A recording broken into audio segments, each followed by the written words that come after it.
Primera de Reyes, capítulo 19.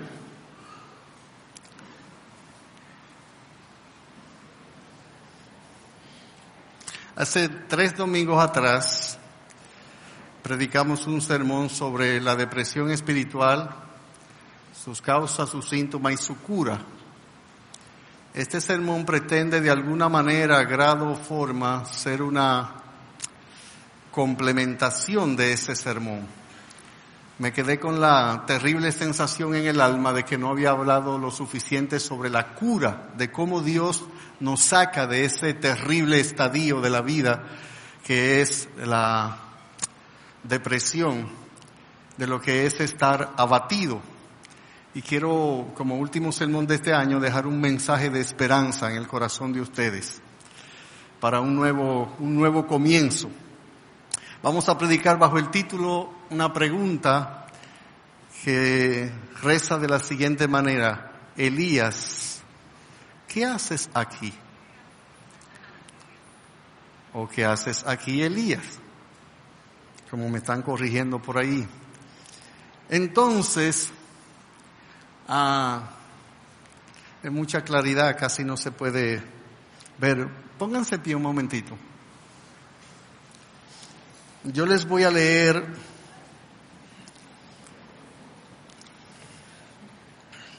desde el capítulo 19, versículo 1 de Primera de Reyes. Les voy a leer hasta el versículo 11. Versículo 11.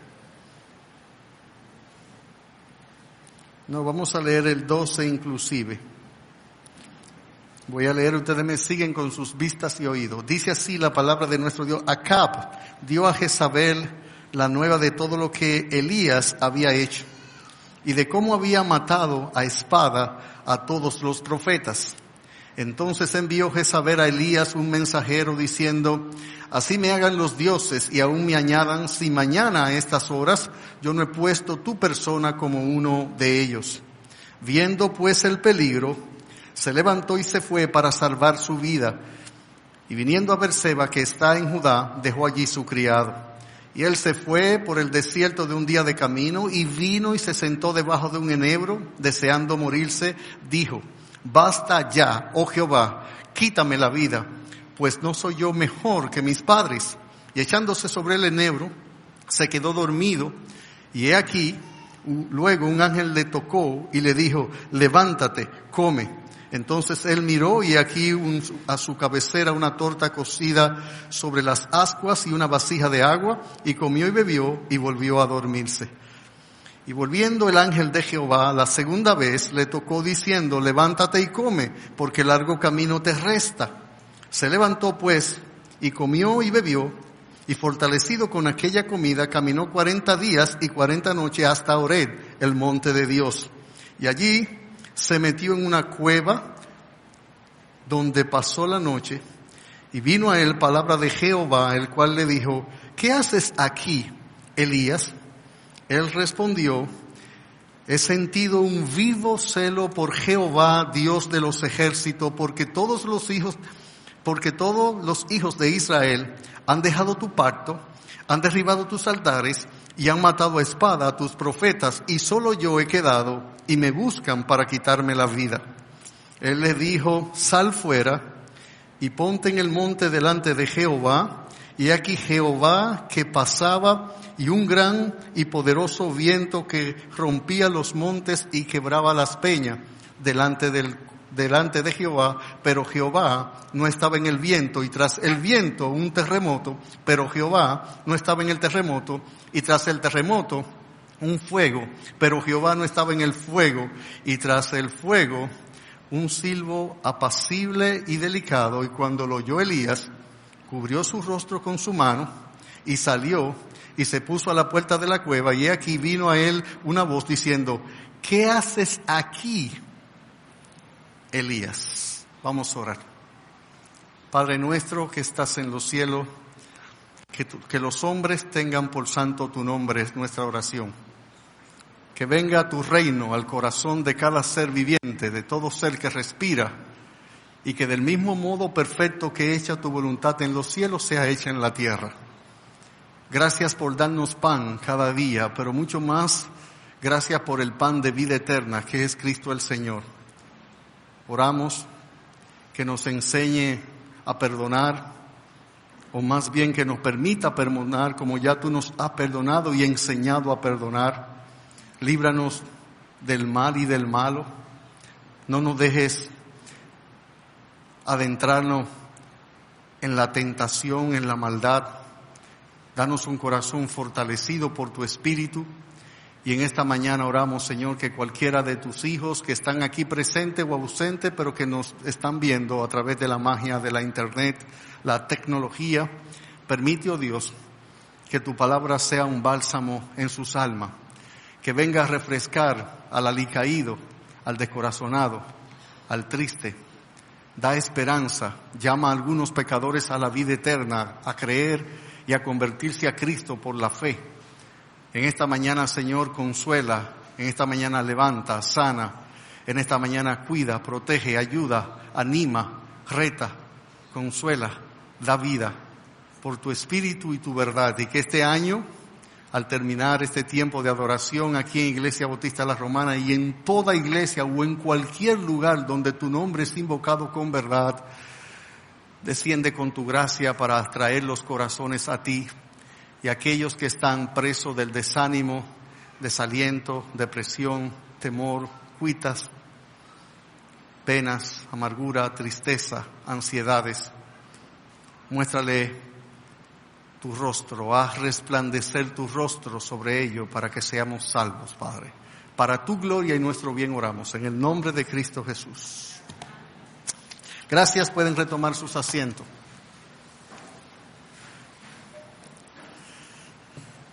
Una pregunta sencilla, directa, clara, lacónica, breve, concisa. El Señor le hace al profeta: ¿qué haces aquí, Elías? Una pregunta que pudiéramos hacerle a esa pregunta sería: ¿por qué Dios tiene que preguntar algo que ya Él sabe? ¿O habrá algo que Jehová no sepa? ¿Por qué el Señor le pregunta al profeta por qué está ahí? Porque si alguien sabía por qué Elías estaba ahí, ese es Dios. Sin embargo, Él cuestiona la estadía, la estancia del profeta en la cueva.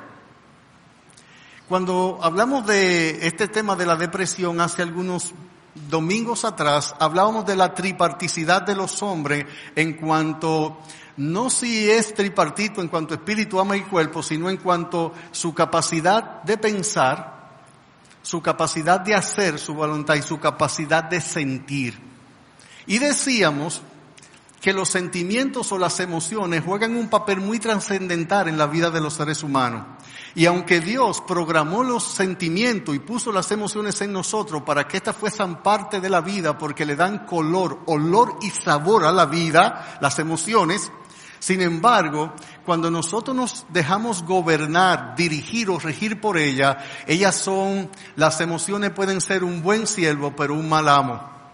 Aquellas personas que se caracterizan por ser eminentemente emotivos son personas que no son sabios al elegir, porque las emociones no fueron puestas por Dios para que nos ayudaran en nuestras escogencias. Es la razón, es el pensamiento, es la mente iluminada por el Espíritu y guiada por las Escrituras que Dios espera que sea la base de nuestra elección y decisión.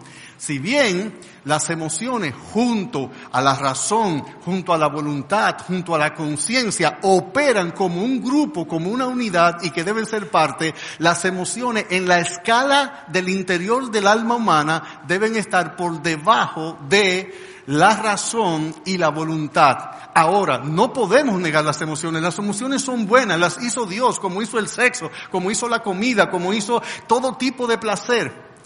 Sin embargo, nosotros podemos ver que una estrategia que Satanás constantemente usa para atacar a los hijos de Dios y para llevar al hombre a la bajeza en su pecado es explotar de tal manera las emociones, porque las emociones, repito, no fueron dadas con el propósito de que ellas guíen nuestra voluntad, ni nos deben a escoger, sino para que nosotros pudiésemos unir cuando la Biblia dice que amemos al Señor con todo nuestro corazón, con toda nuestra mente, con toda nuestra fuerza. Allí están las emociones.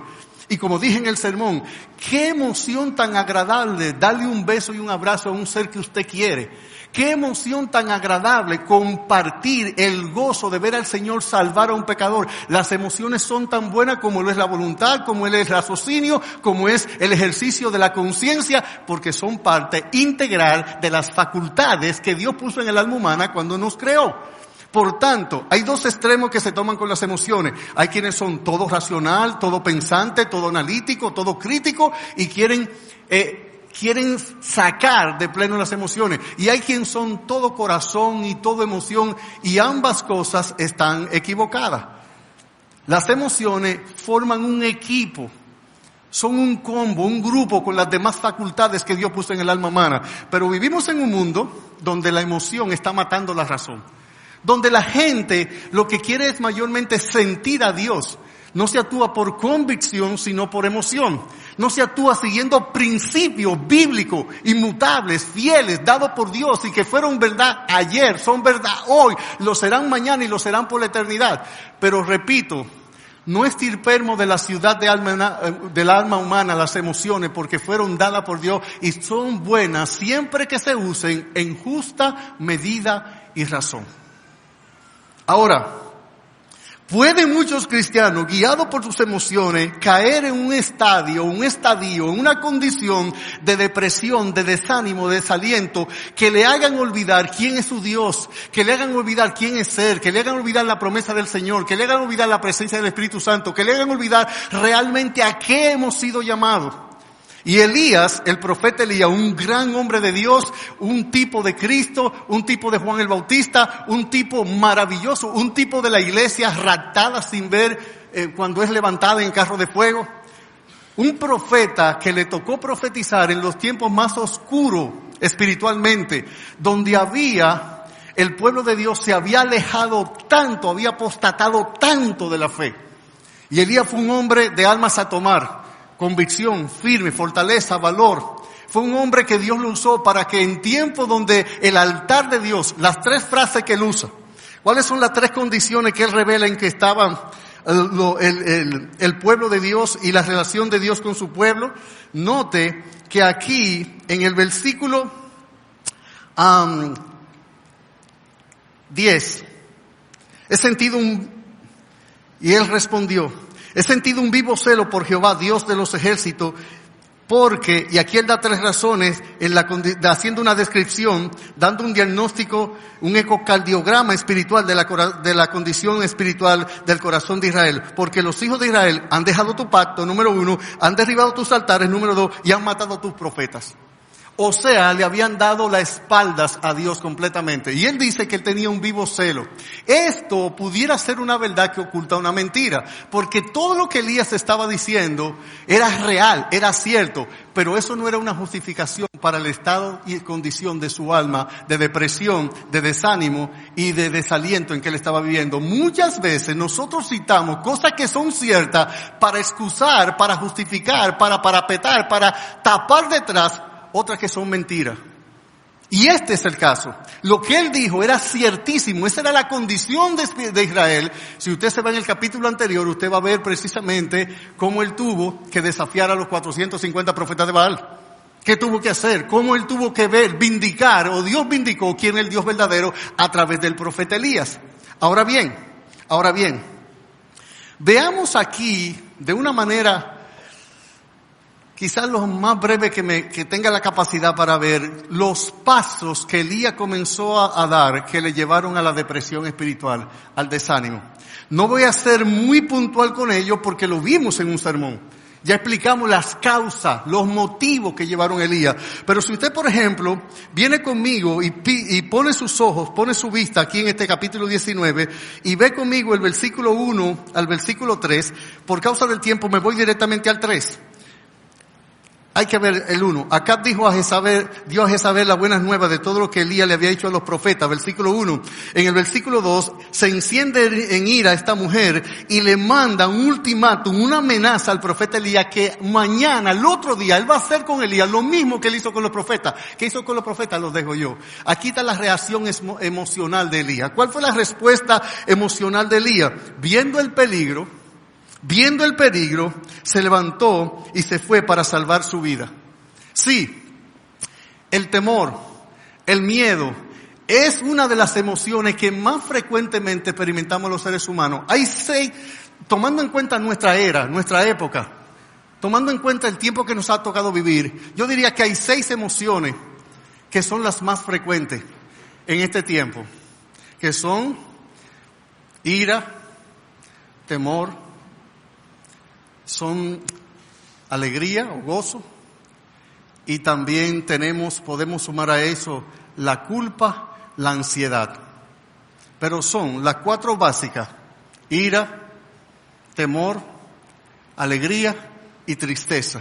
Y por esta generación que estamos viviendo, póngale culpa, si se puede un sentido, y ansiedad. Esas son las emociones que con mayor frecuencia, no únicamente, nosotros experimentamos. Y esas emociones que están ahí, desde la alegría hasta la tristeza, desde el temor hasta la ira, desde la ansiedad hasta la culpa, realmente están poblando el alma humana.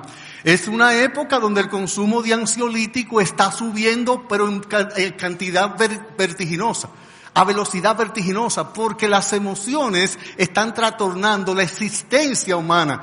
El constante afán, el constante temor, la constante preocupación, la constante guerra, la constante ansiedad lleva a que los seres humanos estemos perdiendo el sueño, estemos perdiendo la apetencia, tengamos movimientos involuntarios en nuestros cuerpos, estemos teniendo una serie de síntomas que demuestran. Y aquí encontramos una de las emociones más frecuentes que está experimentando el alma humana, que ha experimentado desde el Edén y que está experimentando en nuestros días. ¿Cuál? Temor. Esa aprehensión que nosotros tenemos de poder ser dañados en nuestra integridad física, en nuestra integridad espiritual o emocional, de que algún peligro nos acecha y nos va a dañar. Y Dios puso un mecanismo de alerta que hace que cuando nosotros sentamos temor, nuestro corazón se acelere la palpitación. Eso hace que comience a bombear sangre mucho más rápido, que nuestro sistema nervioso, quizás central, se contraigan y que usted necesite mayor respiración, mayor oxigenación en el cerebro, porque hay una demanda, porque usted está reaccionando física y químicamente en su cerebro. Entonces, esto llevó a Elías, cada vez que el hombre experimenta temor, hay una reacción en respuesta a. No podemos temer y quedarnos inertes. El temor siempre nos va a llevar a una reacción, tanto mental, tanto física, como en el ejercicio de nuestras voluntades. Yo quiero que usted note cuál fue la reacción del profeta inmediatamente. Y él acaba de emprender un largo viaje que pudiera ser con solo de ida el pasaje. Lamentablemente, así pasó con Elías. Un largo viaje con solo de ida el pasaje. No tenía por qué ser así, no debe ser así. Pero si nosotros, apoyándonos en nuestro Dios, no ponemos un stop, una parada a esas emociones, ellas van a, en vez de ser nuestros siervos, se van a convertir en nuestros amos, van a gobernar nuestras voluntades, van a enceguecer nuestro entendimiento, van a tergiversar nuestras emociones y hasta pueden atrapar nuestras conciencias. ¿Qué hace Elías? Inmediatamente en la reacción. Mire, yo quiero que usted note, verso 3, una frase que se repite 3 veces, en una de modo semejante, en otra diferente, pero da la misma idea. ¿Qué es lo que hace la reacción del temor de Elías?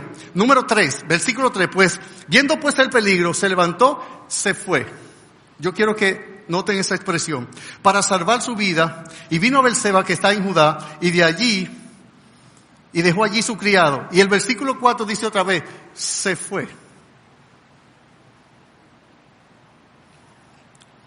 Porque siempre que nosotros entendemos que estamos en una situación o en un contexto geográfico o en un lugar, en una situación que es un peligro inminente, el cual nos puede dañar, nosotros vamos a procurar de alguna medida, grado, forma, manera, alejarnos del peligro. Y es hasta lógico, es racional, es puro instinto de preservación, como dirían los psicólogos y los psiquiatras. Él se va del lugar, pero quiero que sepa que irse geográficamente o emocionalmente o mentalmente de un lugar involucra que tú dejas cosas a la cual perteneces, involucra que tú tomas decisiones que te separan de cosas a la cual te debería mantener unido. Él tuvo que dejar su criado, dice el versículo 3, va a Berseba, allí lo deja, y al dejar el criado, ese se fue, indica que Elías entró en un estado de soledad. Dejó su círculo íntimo de ministerio. Dejó la gente que le acompañaba en el día a día. Pero el temor es un gigante que Satanás cada momento trata de levantar delante de nosotros, porque él sabe que en un alma sobrecogida con el temor ni ve a Dios, o cuando lo ve lo empequeñece de tal manera que hace que se yerguen los temores de tal manera como si estuvieran por encima de Dios. Cuando el alma humana se puebla de temor, cuando el alma humana es sobrecogida por el miedo, sus reacciones van a ser casi siempre las mismas. Lo podemos ver en la vida de los discípulos, usted lo puede ver en la mía, yo lo puedo ver en la suya. Los temores, no creo que algo haya frenado más a cualquier ser humano, nacido en cualquier lugar, bajo cualquier circunstancia, en cualquier país del mundo, que los temores.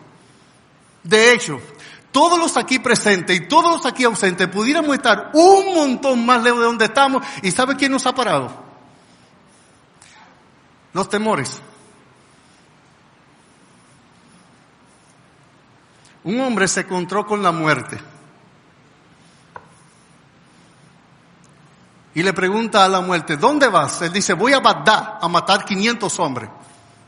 Entró la muerte a Bagdad, capital de Irak, y mató 5,000 hombres. Cuando él viene saliendo, la muerte va saliendo, se encuentra de nuevo con el hombre y le dijo, pero me dijiste que ibas a Bagdad a matar 500. Él dice, yo maté 500, los otros 4,500 los mató el temor. Esa emoción que es buena, porque si yo estoy expuesto a un peligro y yo no reacciono en temor, mi vida va a correr peligro y yo no voy a tener una reacción para poderla librar. Hasta un perro que te vaya a morder, necesitas reaccionar. Y hay fenómenos o hay asuntos químicos, físicos que se dan en nuestro cuerpo para que esa reacción conteste con la situación que estamos enfrentando. Se fue, deja su criado, deja su ministerio, deja el lugar donde Dios lo había colocado. Y eso es lo que hacen los temores. Hace que nos alejemos de la zona donde Dios nos ha llamado, del ministerio, de la visión, de la misión y de los hombres. Dejó el criado, se fue solo. Pero no temas. ¿Por dónde se fue? ¿Para dónde se fue? ¿Cuál fue la ruta? ¿Cuál fue la ruta que escogió este hombre? Versículo 4, y él se fue por el desierto. Este es otro paso, este es otro peldaño hacia la depresión. No solo me voy de mi lugar, no solo rompo mi círculo cercano, me voy al desierto. Y aquí el desierto representa lugar inhóspito, representa soledad, representa adversidad, sufrimiento. Vamos a ver más adelante que hay una simbología maravillosa en esto, con el desierto y los 40 días y 40 noches que el profeta caminó. Pero cuando una persona está atendiendo a la depresión, casi siempre se aísla. Deja de los lugares y las personas con que frecuentemente comparte y socializa, porque él entiende que mientras menos expuesto esté al ambiente, más seguro se siente que ha levantado la distancia geográfica, él siente que es un alto muro que lo aleja de lo que lo quieren o lo pueden dañar. Y ese aislamiento es casi automático en la gente que está entrando en el desierto. Para muchos aquí su desierto es su habitación, su aposento. Para muchos aquí, su desierto y su soledad es un lugar de trabajo en el cual ellos están solos. Para muchos aquí su desierto es romper relaciones de amistad de personas que le aman, que tienen afecto por ellos, pero que ellos quieren estar solos, como dice el salmista en el Salmo 55 del 1 al 8. Él dice, ¿quién me diera alas? Me apresuraría como la paloma para morar en el desierto, para escapar. Porque el desierto es supuestamente un escape, pero no lo es. Es un entrampado, es una estrategia, es una artimaña que tiene Satanás, en el cual él va llevando por el camino de la infructuosidad, porque desierto significa que no se siembra, que no se cosecha, que no hay a veces un oasis, no es falta de paz, es cuando una persona, huyendo del dolor, huyendo del temor, huyendo del sufrimiento, toma la vía dolorosa, exactamente, la vía dolorosa, eso es el desierto. Y mientras más nos adentramos en el desierto, mucho más entonces estaremos solos. Dice el versículo 4, y se fue por el desierto un día de camino, y vino, y se sentó debajo de un enebro, y deseando morirse dijo, basta ya.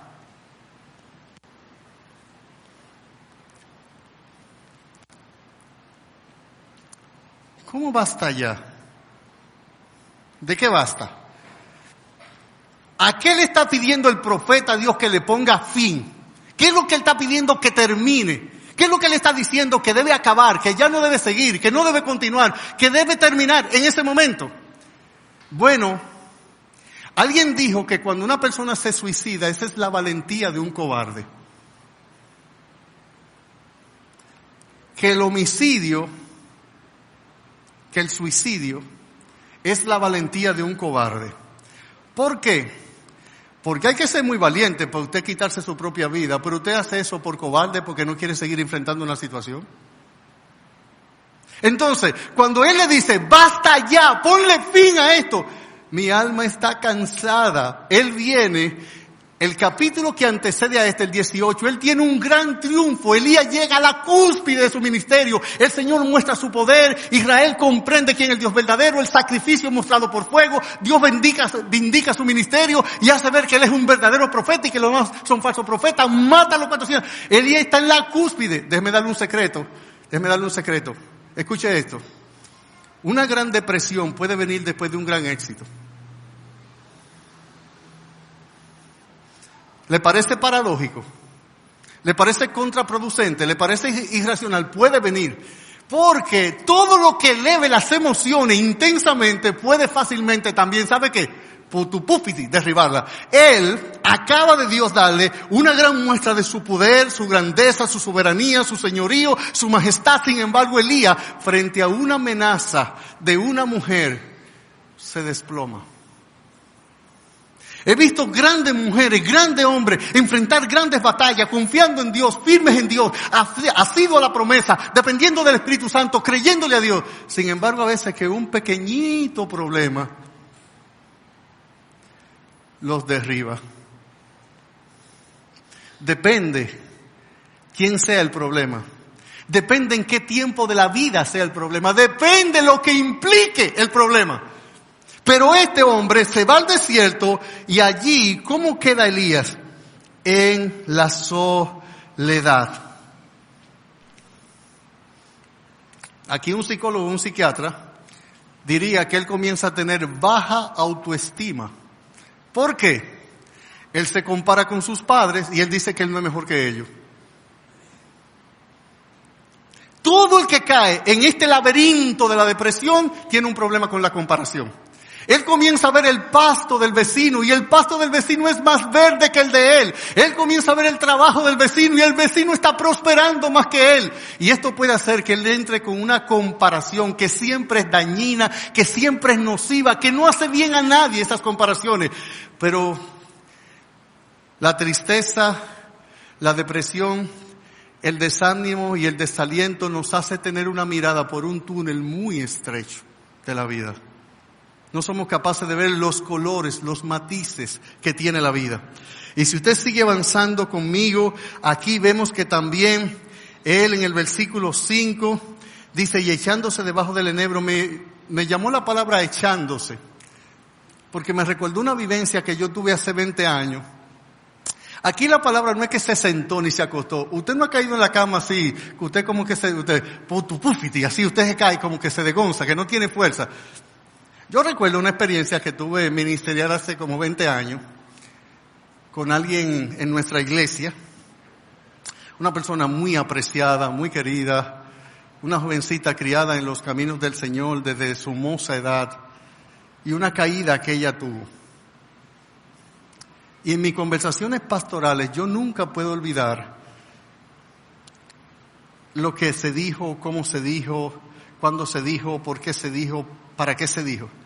Y yo recuerdo que ese día, después de esa conversación, yo estaba en la cama con mi esposa y yo no podía dormir. Y yo daba vueltas y vueltas, para el naciente y para el poniente en la cama. Como yo sabía que mi inquietud iba a develar a mi esposa, yo me paré y me fui y me acosté en la sala. Y la sensación que tenía mi alma no era que yo estaba sobre el sofá, sino que el sofá estaba sobre mí, que me estaba aplastando. Y yo giraba en un lado y otro y no paraba de llorar. Bien tarde en la madrugada mi esposa fue y me dijo, pero ven a la cama. Yo le dije, no te preocupes, yo me quedo aquí. Era un agobio como si alguien hubiera tomado mi alma y le estuviera comprimiendo. Y lejos de sentir descanso al acostado, lo que sentía era agobio. En el alma, en el corazón, en la mente, en las emociones, en la conciencia, en los afectos, en todo mi ser. Aquí dice que Elías se echó se tiró debajo. Es como cuando el alma no tiene fuerza para mantener inerte al cuerpo y el cuerpo se tira aplastando al alma. Esa es la sensación que hay en esa palabra se echó. Y echándose debajo del enebro, se quedó dormido. Y aquí un ángel le tocó y le dijo, levántate, come. Y aquí viene una complejidad física. Nosotros somos seres. Las enfermedades son psicosomáticas. Un dolor en el cuerpo afecta mis emociones. Una preocupación mental afecta mi voluntad física y mi disposición. Porque nosotros estamos ligados en cada una de esas facultades que tiene el alma. Y yo no puedo sentir un dolor en un pie y que mis emociones, mi condición, mi ánimo no se afecte, o que yo esté desanimado y que no tenga, a veces mi cuerpo lo que quiere es estar echado. Por eso el deprimido busca siempre estar en cama o estar tirado donde fuera, aislado y tirado. Y el profeta, lo hizo varias veces.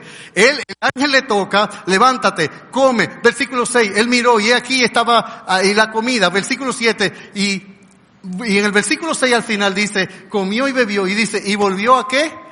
A dormirse. Pero ojo, a veces un deprimido puede que esté mucho en la cama, no necesariamente durmiendo.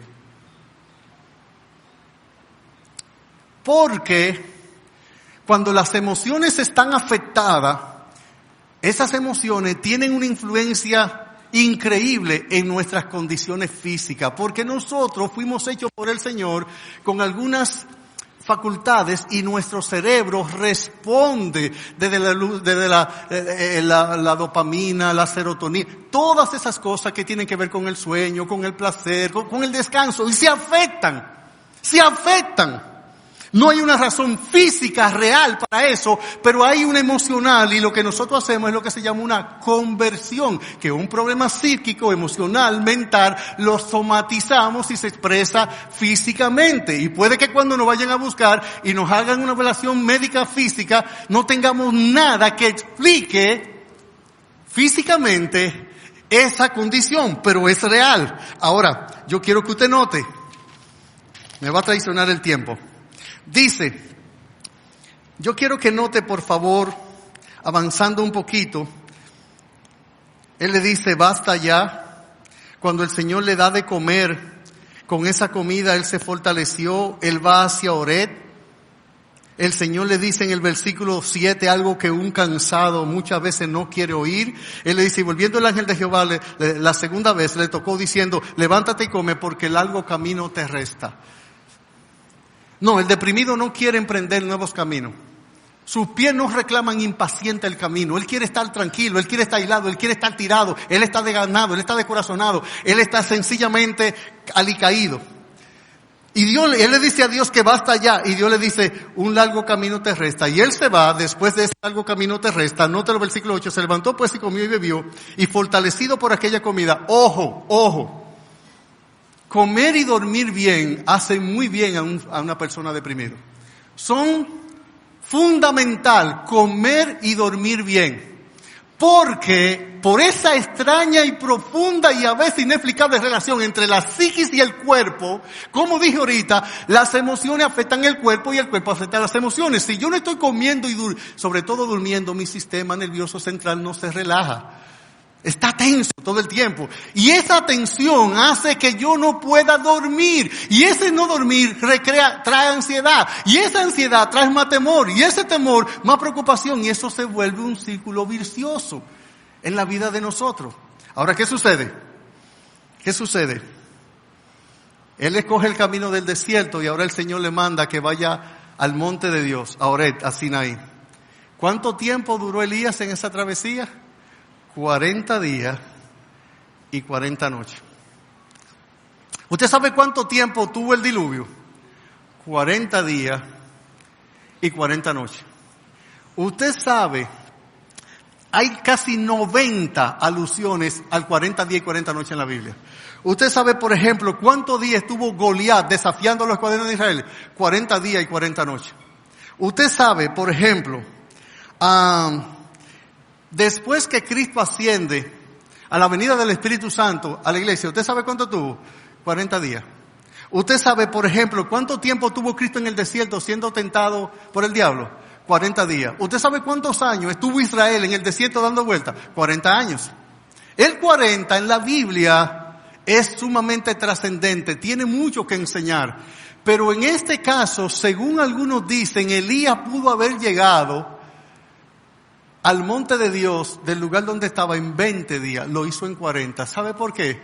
Porque todo aquel que se va al desierto, innecesariamente el desierto de la soledad, el desierto de la tristeza, el desierto de la depresión, realmente su paso va a ser más lento, su vida realmente pierde vigor, pierde sabor, pierde color y pierde olor. Israel, deambulando infructuosamente, muriendo en el desierto, en hambre, en necesidad, en la ira de Dios. Así nos ponemos cuando cogemos la ruta del desánimo y la depresión. Vamos al desierto, vamos a la soledad, basta ya, no queremos comer, queremos estar echados y sencillamente lo que estamos haciendo es agudizando, profundizando nuestro estado de desánimo y de desaliento. Yo creo que Dios hizo en su gracia que el profeta se durmiera. Con eso fue fortalecido. Cuando estamos anímicamente abatidos, un buen sueño es muy reparador. Pero se pierde la calidad. El sueño tiene, creo que son 7 o 5 estadías.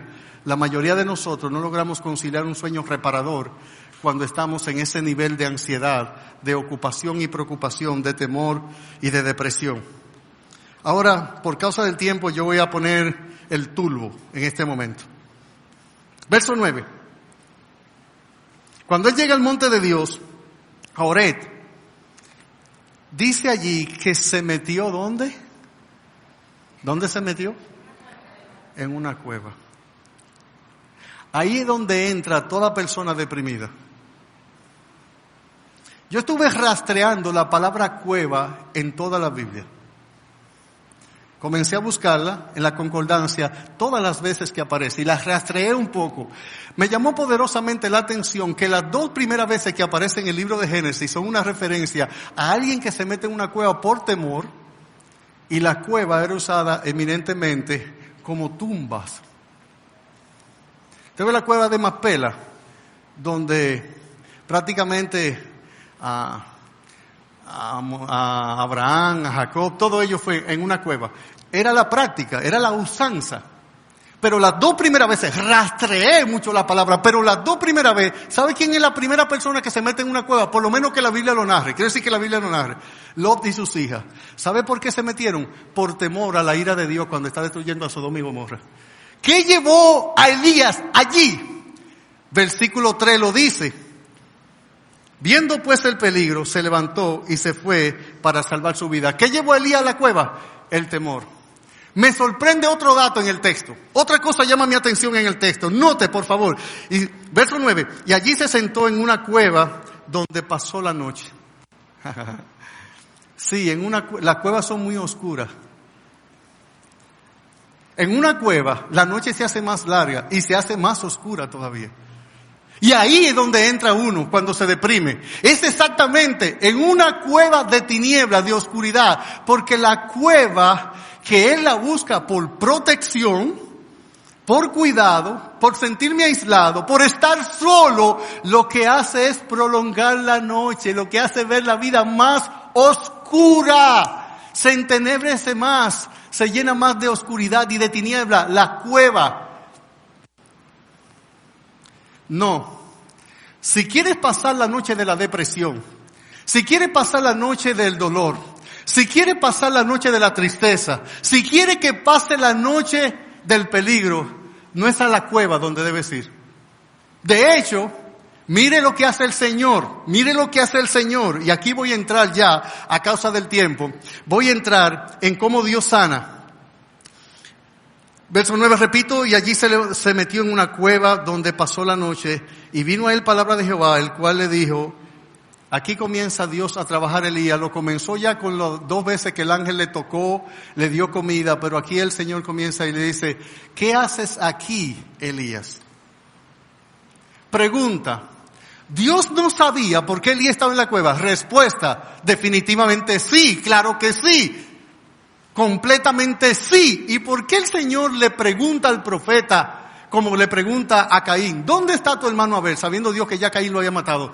Dios usa, y esto en consejería lo hacemos mucho, a veces sabemos que una persona sabe algo, pero hacemos la pregunta para crear conciencia actual, conciencia en el momento de que la persona esté claro de qué lo ha traído hasta aquí. A veces no es que él lo ignore, a veces lo sabe, pero esa pregunta tiene un efecto increíble en la mente, en la voluntad y en las emociones. Y es necesario preguntar cosas que parecen lógicas, que parecen evidentes, que son una respuesta que está muy clara. Y él le pregunta, ¿qué haces aquí, Elías? Y ahora Elías comienza un proceso de catarsis. Comienza a sacar todo lo que tiene adentro. Y aquí yo quisiera ser justo con Elías, sensible con Elías, pero a la vez serlo para nosotros los aquí presentes. ¿Cuál es la respuesta del profeta a la cuestionante divina? Versículo 10, él respondió, he sentido un vivo celo por Jehová Dios de los ejércitos. En otras palabras, Señor, yo estoy aquí escondido porque yo veo cómo Israel te ha dado la espalda, cómo han derribado tus altares, cómo han matado a tu profeta. Y aquí está el lenguaje de un deprimido. Y solo yo he quedado. Eso es lo que se siente en la cueva. Cuando uno entra a la cueva, uno piensa que ya no hay más seres humanos, que uno es el último de los mohicanos, como la película aquella, que ya no hay más esperanza, que ya todo terminó, que aquí se murieron todas las esperanzas, que ya no hay más que buscar, pero es porque está en la noche, en la cueva. Estás en la noche, en la cueva. Y Dios le pregunta y te pregunta a ti, me pregunta a mí esta mañana, ¿qué haces ahí en esa cueva? ¿Por qué estás triste, deprimido? ¿Sabes? No es pecado deprimirse ni entristecerse, es una reacción humana, normal. No es pecado sentir temor, todos sentimos temor. Dice el general Grant, que tuvo en la Segunda Guerra, un general norteamericano, le preguntó que en qué consistía el valor, y él decía, si el valor consiste en no sentir temor, nunca he conocido un hombre valiente, porque tanto más valientes son los hombres, más temen. Entonces él decía que el valor consistía en sobreponerse al temor y cumplir el deber. Todos tememos. De hecho, ese es el pan nuestro de cada día, de que el hombre pecó. ¿Cuál fue la primera emoción que sintió el hombre? Oí tu voz y me escondí porque tuve miedo. Ahora, donde Dios llama nuestra atención, no es que no tengamos temores, no es que no existan cuevas, no es que no exista noche, no es que no exista desierto, no es que no exista batallar, no es que no deje al siervo, no es que no tenga temor por tu ministerio. ¿Sabe dónde Dios no puede coincidir contigo? cuando vas a la cueva tratando de pasar la noche en un lugar de oscuridad. Yo voy a dar 5 cosas que hizo Jesús en su hora más oscura, bien sencilla y bien directa. En cada una me voy a tomar un minuto. Cómo Cristo trabajó su gran tristeza. Cuando Él le dijo a sus discípulos, mi alma está muy triste hasta la muerte, quedaos aquí, velad conmigo. Y qué bueno que nuestro Salvador experimentó eso. Ahorita cantamos. Fue por nacer así humildemente que nuestras luchas sabe comprender. No tenemos un sumo sacerdote que no pueda compadecerse de nuestras debilidades, sino uno que fue tentado en todo según nuestra semejanza, pero sin, y ahí está la excepción, pecado.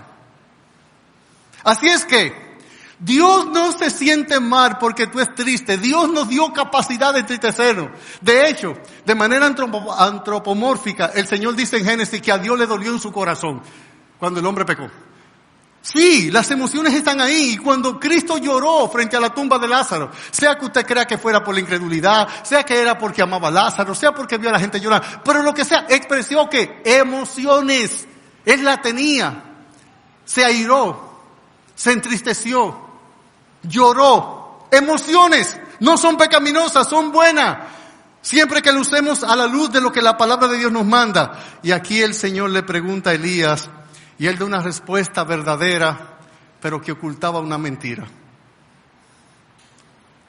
Las 3 cosas que el profeta alega son verdad. ¿Cuáles son las 3 cosas que él alega? Verso 10. He sentido un vivo celo por lo de Jehová. Sí, su vida pasada demostraba ese celo por Dios. Él decía cada rato, vive Jehová y vive mi alma, que esto no va a pasar. Y vive Jehová y vive mi alma. Elías era un hombre, ¿qué es lo que nos dice el Nuevo Testamento de Elías? Que era un hombre con pasiones semejantes ¿a quién? A las nuestras. Sí, pasión, apego, convicción, celo, consagración, dedicación a algo. Elías era un hombre de grandes pasiones, grandes temores, grande valor, grande. Un hombre con pasiones, igual que tú y que yo, con temores, con lucha, igual que tú y que yo. Exactamente igual. Ahora, ¿qué pasa? Él alega celo por Dios, vivo celo por Dios. Y déjeme decirle algo, hermano.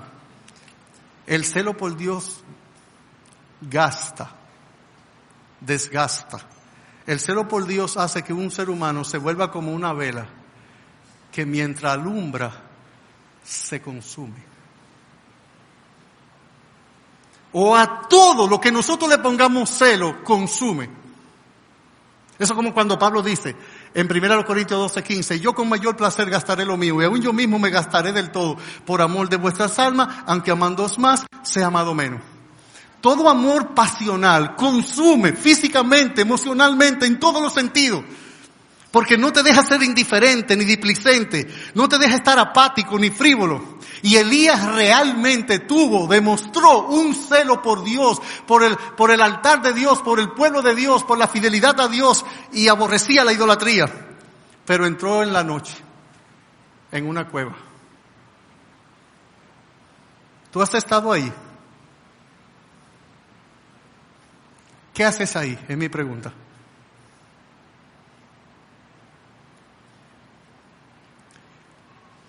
No te ayuda a estar en la cueva. No te ayuda.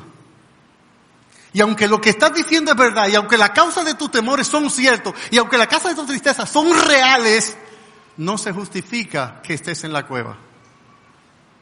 No hay por qué estar en la cueva. Nótelo. ¿Qué hace el Señor aquí? Mire qué extraño esto. Verso 11. Parece que Dios tenía un problema con la gramática. ¿Qué es lo que le dice Elías en el verso 11? Y él le dijo, sal fuera. No, va a salir para adentro. ¿Y esta cacofonía? ¿De dónde le sale a Dios? Sube para arriba. Señor, si sales para afuera, no se sale para adentro. ¿Sabe cómo se llama eso? Énfasis, se llama eso. Cuando yo quiero transmitir una idea de una manera que dé fuerza al pensamiento, a lo que digo, al razonamiento, a la línea de dirección que estoy transmitiendo en la verdad que proclamo. Sal fuera, Elías, no tienes por qué estar en la cueva. no tienes por qué estar en la cueva, sal. Y aquí Elías, el Señor, para curar tu depresión, tu desánimo, tu desaliento y el mío, el Señor le da una manifestación de su presencia a Elías en 4 elementos de la naturaleza. 4 fenómenos de la naturaleza. Número 1,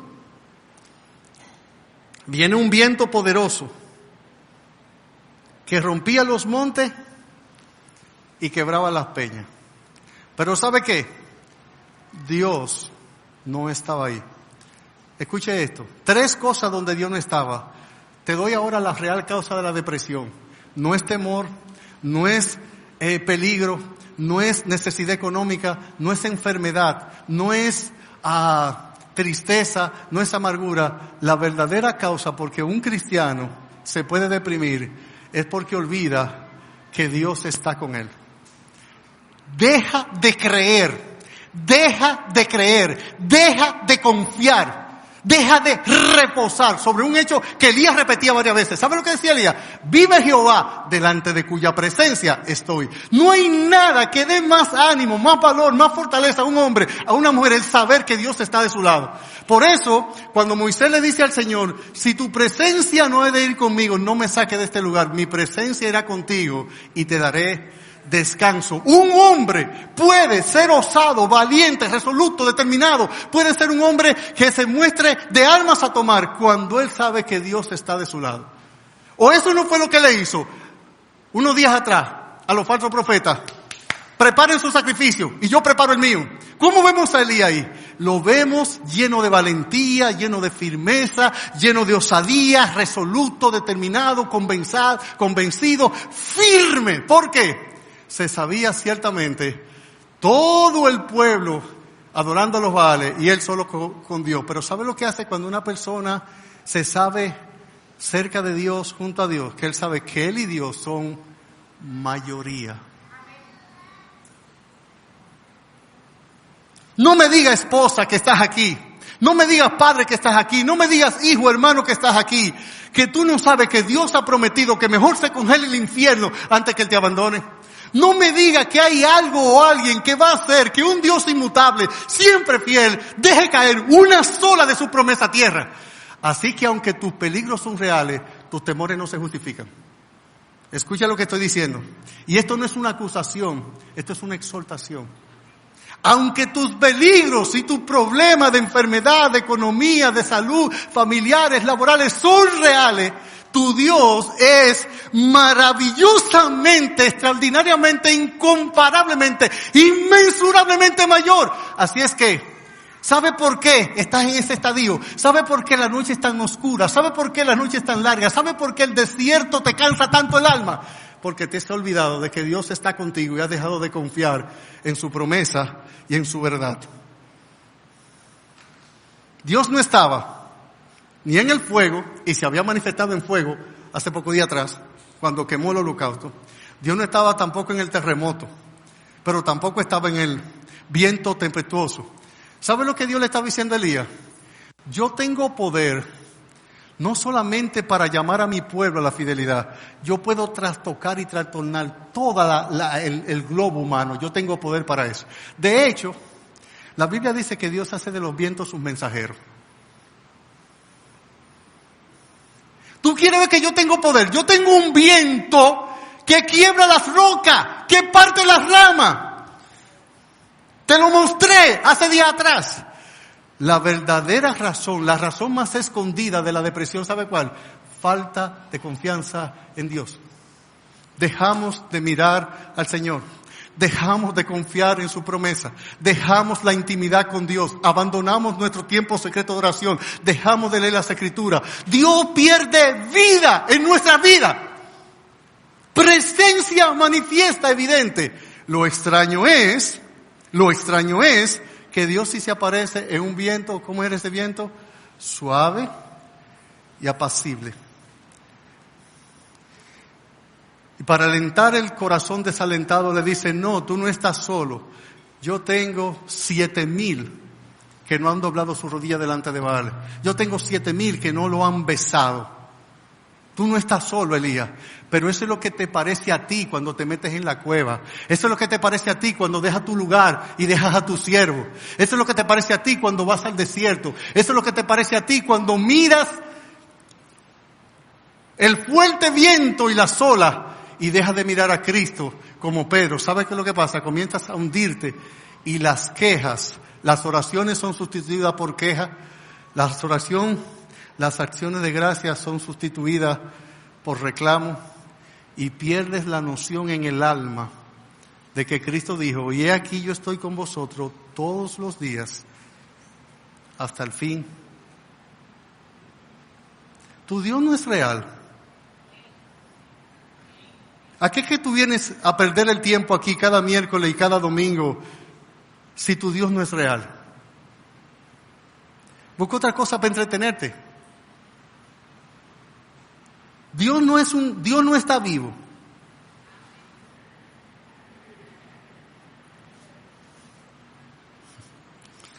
En claro, y en vez en los bancos, dicen mucho esta expresión.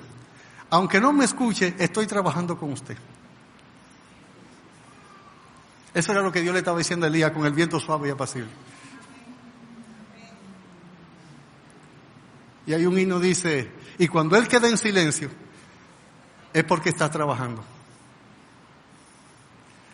Sal de la cueva. Ese no es tu lugar. Hermano mío amado, hijo de Cristo, salvado por Jesús, con el Espíritu Santo, con el Dios que creó el universo como Padre y el que sostiene el universo como Salvador y Dios omnipotente Espíritu Santo en tu alma, no tienes por qué estar ahí. Rápidamente, 5 cosas que Cristo hizo para vencer la depresión. Solo la voy a citar y a velocidad de pájaro, 1 minuto en cada acción de Cristo. Cuando Cristo va a Getsemaní a orar, la hora es oscura, no puede ser más oscura. Él tiene en su alma gravitándole el peso del pecado y a pocas horas el Padre lo va a abandonar. Sus discípulos lo van a traicionar, Pedro lo va a negar, Judas lo va a traicionar, los discípulos se van a ir. Y no es tan solo eso lo que tiene agobiada, cargada. Cuando Cristo dijo, mi alma está muy triste hasta la muerte, Él no está diciendo, mi alma está muy triste hasta que yo muera, sino mi alma tiene una tristeza que no es capaz de soportarla sin que me mate.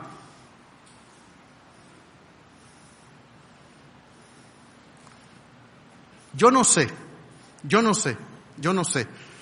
si cuando el Señor dice eso, o cuando el Padre toma nuestros pecados y lo pone sobre Cristo en la cruz, Cristo estaba sintiendo sobre su alma todo el castigo que yo debería sufrir por la eternidad. Cuando digo sufrir es experimentando en su alma la angustia de un pecado, millones de pecados míos solo, sin todo lo de ustedes. En ese momento el alma de Cristo, Jehová echó sobre Él el pecado de todos nosotros. Es como si Dios le estuviera cobrando a Cristo todo lo que se merece, el infierno entero que yo debía pagar.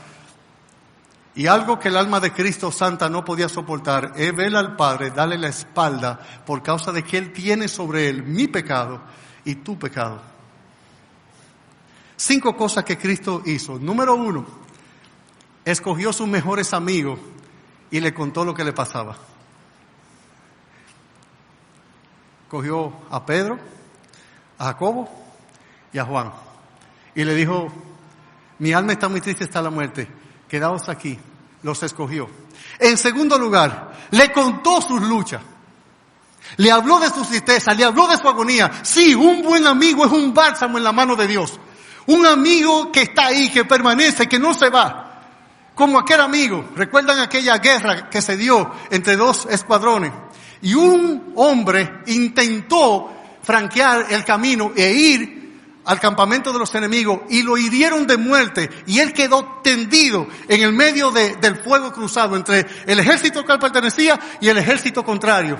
Cuando su mejor amigo, que era también militar con él, se dio cuenta, le dice al general, déjeme ir y buscarlo. El general dijo, mira, no vale la pena. Lo más probable es que él está muerto, número 1. Y segundo, si está vivo, tú no vas a poder en fuego cruzado cargarlo a él. Lo más probable es que te van a matar a ti. Así que la respuesta a la petición es no puedes ir. En un momento él se movió de donde estaba el general y corrió hacia su amigo. Lo buscó, lo arrastró, lo trajo. El amigo fue enviado a un hospital, terminó la guerra y él fue a visitar a su amigo herido en el hospital. Y el amigo que lo rescató le hizo esta pregunta al herido. Y cuando tú estabas ahí desangrándote en fuego cruzado, ¿qué te pasaba por la mente? ¿Qué tú pensabas viendo las balas y los disparos y todo y tú desangrándote? Él le dijo, yo repetía en mi mente y con mi voz estas palabras. Él no me va a dejar, Él no me va a dejar, Él no me va a dejar. Un buen amigo, un buen hermano, en tiempo de angustia es un bálsamo para el alma. Cristo no solo escogió su círculo más cercano, les contó su lucha. En tercer lugar, les pidió ayuda. ¿Qué dijo él? Quédense aquí y velen conmigo. Pidan por mí, rueguen por mí, supliquen por mí y conmigo. Sí, esa es una buena decisión de alguien que está deprimido. Ve a tu círculo más cercano que te han mostrado lealtad, que han mostrado fidelidad, que han estado contigo en las buenas y en las malas. Cuéntale tus luchas y pídele su ayuda. No te encierres en un orgullo, porque tú puedes estar deprimido y ser completamente orgulloso y soberbio. Cuando rechazamos los medios de gracia que Dios nos ha provisto, cuando rechazamos hacer uso correcto de toda la manera que la gracia divina ha decidido bendecirnos, eso se llama orgullo. Y no deje que tu pena sea tan honda que no te deje ver que el Señor te está diciendo, sal de la cueva, sal de la cueva, hay gracia para ti. En cuarto lugar, él oró al Padre. Yo no te estoy diciendo si tienes ganas de orar. Cuando uno está deprimido, uno no quiere ni hablar. Y ni quiere que le hablen tampoco. Nuestra alma tiene hastío, está cansada.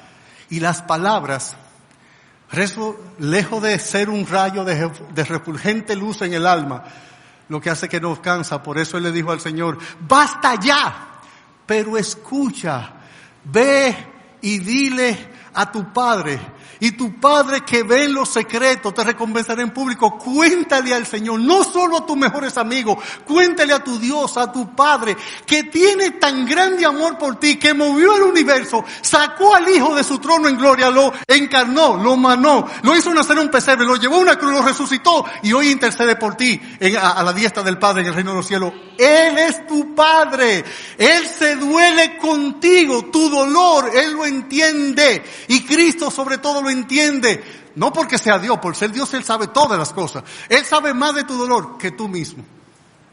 Pero Dios no es un Dios distante, Él no es un frío psicólogo o un frío consejero bíblico que está oyendo tus penas, tu dolor, y Él está como un observador pasivo viendo tus debilidades. No. Él es un Padre cercano. Él es un Padre que está ahí al lado. Cristo oró. Y finalmente, en quinto lugar, la quinta cosa que Cristo hizo, un momento de tristeza, de dolor, ¿sabe qué? Confió en la soberanía de Dios y le dijo, Padre, no se haga como yo quiero, mas hágase tu voluntad. Él es nuestro ejemplo en todo. Y yo te quiero recordar, hermano de mi alma, que aquí hay hermanos que te aman. Tú tienes familia que te ama. Familia consanguínea, pero tiene hermanos en Cristo que están preocupados por ti, que oran por ti. Que tu dolor es su dolor, que tu gozo es su alegría. Tú no estás solo, el Señor no nos deja solo, no importa que creamos, Él siempre tiene 7,000 que no han doblado sus rodillas delante de Baal. Así es que, el fin de todo el discurso oído es este. Esta noche es Nochebuena. Y es Nochebuena porque es el momento ideal para tú salir de la cueva.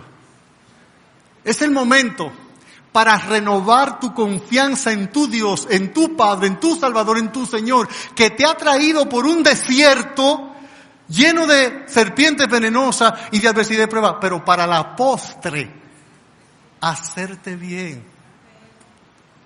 No hay nada creado sobre la faz de la tierra. Pablo dice 2 veces En Romanos 9, en Romanos 8, véalo conmigo y concluyamos. Dos palabras que deberían, dos absolutos usa Pablo aquí. En Romanos capítulo 8, verso 1, dice: ahora pues, ninguna condenación hay para los que están en Cristo Jesús. Ninguna, no hay forma de que sean condenados. ¿Cómo termina Pablo? Versículo 39. Ni lo profundo, ni lo alto, ni lo profundo, ni ninguna otra cosa creada nos podrá separar del amor de Dios que es en Cristo Jesús, Señor nuestro. Pero yo no quisiera sentir esta sensación de soledad. Ahí ha estado una vía errada, que tú estás actuando más por lo que sientes que por lo que crees. ¿Quiere ver cómo esa hecatombe emocional de culpa, de tristeza, de soledad, de aflicción, de congoja, de amargura, de tristeza, de agobio se va del alma? Tú quieres ver lo que es el Espíritu Santo real, vivo, Dios en ti, trayendo una paz que sobrepasa todo entendimiento. Levántate. Ponte de rodillas. Y de rodillas no necesariamente es físicamente, pero si quieres hacerlo, ponte físicamente de rodillas. Porque los creyentes nunca estamos más firmes ni somos más altos que cuando nos arrodillamos en una oración de confianza delante de Dios. Vive Jehová delante de cuya presencia está. Levántate. La forma de levantar no es mirándolo a Él, es coger sus promesas, su palabra, donde Él empeñó todo su honor. Donde Él ha dicho que no te va a dejar. Comienza a orar. Llama a tus amigos cercanos, dile que tú necesitas que hagan un paracaleo contigo, que se pongan a tu lado en oración, que te manden versículos donde hay promesas del Señor y que te recuerden las lealtades antiguas de Dios, de cómo Dios te condujo y que la pena te han hecho olvidar. Levántate, sal de la cueva, sal de la cueva, mira con los ojos de la fe, a través del lente de la promesa y de la esperanza que Dios ha dado y recuerda que la mano de Dios no se ha cortado para salvar ni para ayudarte. Y que Dios entiende y sabe mucho más que tú el dolor que te agobia.